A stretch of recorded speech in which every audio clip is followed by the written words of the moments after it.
Focus की ध्रुव से दूरी 10 सेंटीमीटर है। यदि वस्तु दर्पण से 30 सेंटीमीटर की दूरी पर है तो प्रतिबिंब की दर्पण से दूरी ज्ञात कीजिए। तो ये हम लोग अवतल दर्पण संबंधी जो है माने अवतल दर्पण का जो प्रश्न है वही प्रश्न आज हम लोग जो है हल करेंगे, जो अवतल दर्पण पर जो है आधारित है। तो एक अवतल दर्पण की फोकस दूरी कितनी है? 10 सेंटीमीटर। अवतल दर्पण की फोकस दूरी क्या होती है? ऋणात्मक। तो F बराबर -10 सेंटीमीटर। कितनी दूर रखी गई है? 30 सेंटीमीटर दूर। तो U बराबर -30 सेंटीमीटर।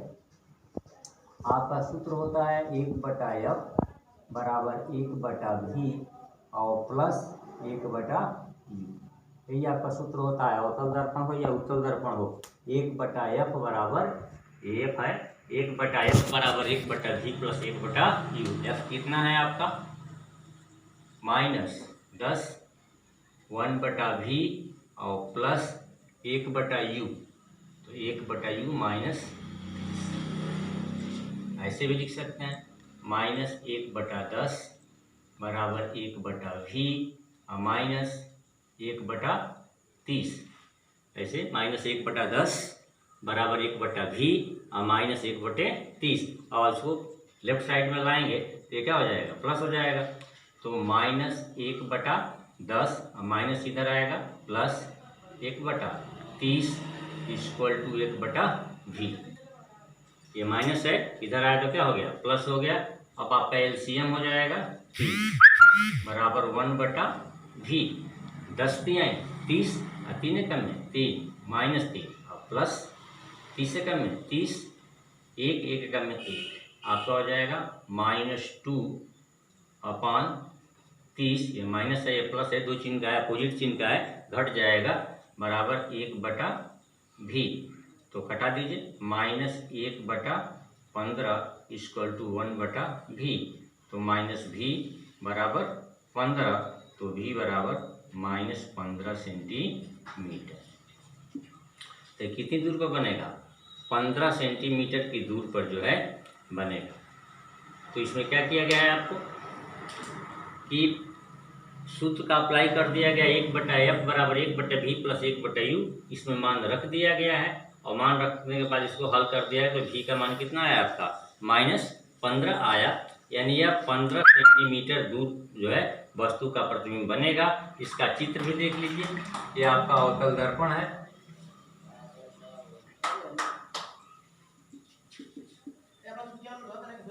यह ध्रुव है, यह फोकस है, यह वक्रता केंद्र है। आपको ऑलरेडी दिया गया फोकस दूरी इसकी कितनी है? 10 सेंटीमीटर। फोकस दूरी 10 सेंटीमीटर दिया। तो क्लियर है कि यहाँ से और यहाँ तक जो वक्रता त्रिज्या होगी कितनी हो जाएगी? 20 सेंटीमीटर हो जाएगी। वस्तु कहाँ रखी गई है? तो दर्पण के सामने जो है 30 सेंटीमीटर यानी वक्रता केंद्र से कहीं पीछे यहाँ जो है कहीं रखी गई है 30 सेंटीमीटर की दूर पर वस्तु। क्योंकि इसकी वक्रता त्रिज्या 20 हो गई और ये 30 पर रखी गई, वक्रता त्रिज्या और अनंत के बीच रखा गया है। तो मुख्य अक्ष के समांतर चलने वाली किरण परावर्तन के पश्चात फोकस से होकर जाएगी और वक्रता केंद्र से होकर जाने वाली किरण सीधे इसी रास्ते से निकल जाएगी। आपको पढ़ाया जा चुका है कि मुख्य अक्ष के समांतर चलने वाली किरण फोकस से होकर जाएगी और वक्रता केंद्र से जाने वाली किरण सीधे उसी रास्ते से क्या हो जाएगी? परावर्तित हो जाएगी, लौट आएगी इसी रास्ते से। यहाँ काट रही है, मान लीजिए वस्तु AB है तो इसका प्रतिबिंब आपका बन जाएगा यह A', B'। तो यहाँ पर जो है इसका लगभग जो है प्रतिबिंब बनेगा। तो नाप कर नहीं बनाया गया है, नहीं तो करेक्ट जो है यहाँ बीच में बनेगा। क्योंकि 10 ये हो गया और 5 ये यहाँ पर बनेगा, लेकिन नापा नहीं गया है। इसलिए अब ये मान के चलिए कि वक्रता केंद्र और फोकस के ठीक बीच में क्या होगा? बनेगा। तो यह दर्पण के सामने कितनी दूर पर बनेगी? दर्पण के सामने 15 सेंटीमीटर दूर जो है इसका प्रतिबिंब जो है बनेगा। तो V बराबर आपका आंसर हो जाएगा दर्पण के सामने जो प्रतिबिंब है 15 सेंटीमीटर की दूर पर बनेगा। तो आप आंसर माइनस हटाकर भी लिख सकते हैं, आंसर बराबर 15 सेंटीमीटर। चित्र से स्पष्ट हो गया कि कहाँ बन रहा है। अब अगला प्रश्न देखिए। एक अवतल दर्पण से, ये दूसरा प्रश्न है, एक अवतल दर्पण से बिंब बिंब ने वस्तु का 3 गुना बड़ा और आभासी प्रतिबिंब प्राप्त होता है तो दर्पण की वक्रता त्रिज्या 36 सेंटीमीटर है। तो वस्तु की स्थिति जो है आपको ज्ञात करना है। हल देखिए दूसरे का हल। प्रश्न आपका है एक अवतल दर्पण से बिंब का 3 गुना प्रतिबिंब बनता है, 3 गुना बड़ा आभासी प्रतिबिंब बनता है। यानी आवर्धन क्षमता कितनी हो गई? m बराबर 3। क्यों m बराबर 3 हो गया? कि हम जानते हैं कि m बराबर होता है I बटा O। यदि वस्तु की लंबाई 1 मान ली जाए तो यह कितना बन रहा है? 3 गुना। तो 3 बटा कितना हो जाएगा? 1। तो m बराबर कितना हो गया आपका? 3 हो गया। तो कह रहा है कि एक अवतल दर्पण से बिंब का 3 गुना बड़ा आभासी प्रतिबिंब प्राप्त होता है तो दर्पण की वक्रता त्रिज्या 36 सेंटीमीटर है। तो फोकस दूरी F बराबर R/2। तो 36/2 बराबर 18 सेंटीमीटर। लेकिन अवतल दर्पण की फोकस दूरी क्या होती है?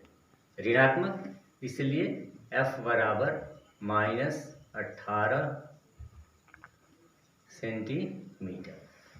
तो कह रहा है कि एक अवतल दर्पण से बिंब का 3 गुना बड़ा आभासी प्रतिबिंब प्राप्त होता है, दर्पण की वक्रता त्रिज्या 36 सेंटीमीटर। तो वस्तु की स्थिति ज्ञात कीजिए। तो मान लिया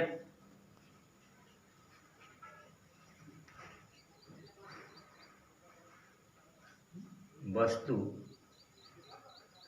1 सेंटीमीटर दूर रखी है, 1 सेंटीमीटर दूरी पर है। तो u बराबर हमारा कितना हो जाएगा? -x। u बराबर -x। और अभी आप सूत्र पढ़े हैं 1/f बराबर 1/v और प्लस 1/u। तो 1/f फोकस 1/-18 और बराबर 1/v और प्लस 1/u के स्थान पर -x। तो -1/18 बराबर 1/v और -1/x। माइनस इधर आ जाएगा तो -1/18 और -1/x इधर आ जाएगा। क्या हो जाएगा? Plus 1/x plus 1/x -1/x का प्लस 1/x बराबर 1/v। या यहाँ से आप न करके आप ऐसे निकाल सकते हैं। यहाँ पर कितना आ गया आपका? मान लिया कि वस्तु कितनी दूर पर है।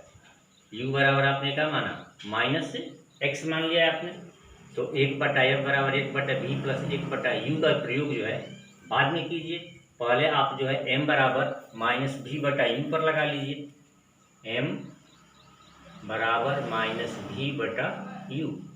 तो m 3 है और बराबर माइनस और v के स्थान पर v और u के स्थान पर आपका क्या है? -x। फिर ये गुणा कर दीजिए, चाहे पहले भाग दे लीजिए। तो 3 बराबर v/x तो v बराबर 3x। तो v का मान कितना हो गया आपका? 3x हो गया। अब सूत्र का अप्लाई कीजिए 1/f बराबर 1/v प्लस 1/u। तो 1/f, f कितना है आपका? -18 इक्वल टू 1/v का मान 3x और प्लस 1/u का मान -x। तो -1/18 इक्वल टू लघुत्तम ले लीजिए 3x, भाग दीजिए इसे 1 ऋण, इससे भाग दीजिए x कैंसिल हो गया 3, x कैंसिल हो गया 3, तब -3 क्योंकि यहाँ पर माइनस है। तब आपका हो जाएगा -1/18 बराबर -2/3x। अब दोनों ओर से माइनस जो है चिन्ह जो है समाप्त कर दीजिए। दोनों ओर से माइनस चिन्ह समाप्त कर देंगे तो आपका हो जाएगा 1/18 बराबर 2/3x।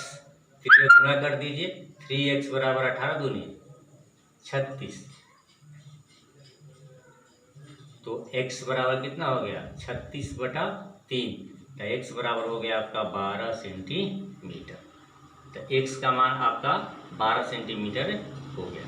अब क्या है आपका 1/f बराबर 1/v और प्लस 1/u। 1/f कितना है आपका 1/f माइनस 1/ कितना है 18 है ना। प्रश्न क्या बोला गया था 1/18 बराबर 2/3x, तो 3x बराबर 36 हो जाएगा। 3 गुणा कर देंगे तो x बराबर 36/3 बराबर 12 सेंटीमीटर। यही पूछ रहा है कि कितनी दूर जो है बन रही है वस्तु। तो मान लिया कि वस्तु 1 सेंटीमीटर की दूर पर बन रही है, तो कितनी दूर पर बन रही है 12 सेंटीमीटर। दर्पण के सामने वस्तु 12 सेंटीमीटर की दूर पर रखी है, यानी u बराबर आपका कितना हो गया -12 सेंटीमीटर, या x का मान कितना हो गया 12। u हमेशा ऋणात्मक होता है, आपको बस इतना मतलब है कि यह जो है 12 सेंटीमीटर दूर पर जो है बनी है। अब देख कैसे बनी है देख लीजिए। ये अवतल दर्पण है, ये ध्रुव है, यह फोकस है, यह वक्रता केंद्र है। फोकस दूरी कितनी है आपकी 18 सेंटीमीटर, और वस्तु कहाँ रखी गई है 12 सेंटीमीटर दूर रखी गई है, यानी ध्रुव और फोकस के बीच यहाँ कहीं रखी गई है। आपको ये पढ़ाया गया है। तो मुख्य अक्ष के समांतर चलने वाली किरण परावर्तन के पश्चात फोकस से होकर जाती है, और वक्रता केंद्र से जाने वाली किरण सीधे उसी रास्ते से, पढ़ाया गया आपको कि मुख्य अक्ष के समांतर चलने वाली किरण कहाँ से होकर जाती है फोकस से होकर जाती है, और वक्रता केंद्र से सी से होकर जाने वाली किरण इसी मार्ग पर वापस क्या हो जाएगी लौट जाएगी। इधर बीच की दूरी लगातार बढ़ती जाएगी। तो इसका प्रतिबिंब कहाँ बनेगा यहाँ बनेगा, वस्तु से बड़ा बनेगा। तो इस प्रश्न के अनुसार 3 गुना बन रहा है, तो इसका जो है यह 3 गुना प्रतिबिंब बन रहा है, आभासी बन रहा है। कब बन रहा है जब उसकी फोकस दूरी 18 सेंटीमीटर है और वस्तु को ध्रुव से जो है 12 सेंटीमीटर की दूर पर जो है रखा गया है। तो इस तरह जो है अगले दिन जो है हम अगला जो है प्रश्न पढ़ेंगे। इसके पहले कुछ हम लोग दोहरा लें पीछे हम बता चुके हैं आपको प्रकाश क्या है, ताकि ऊर्जा है जो वस्तुओं को देखने में सहायक है। फिर प्रकाश का परावर्तन बताया गया है। प्रकाश का किसी चिकने तल से टकराकर पुनः उसी माध्यम में वापस लौटने की क्रिया को प्रकाश का परावर्तन कहते हैं। परावर्तन के 2 नियम हैं। आपतन कोण सदैव परावर्तन कोण के बराबर होता है। आपतित किरण, परावर्तित किरण और आपतन बिंदु पर खींचा गया विलंब तीनों एक ही तल में होते हैं।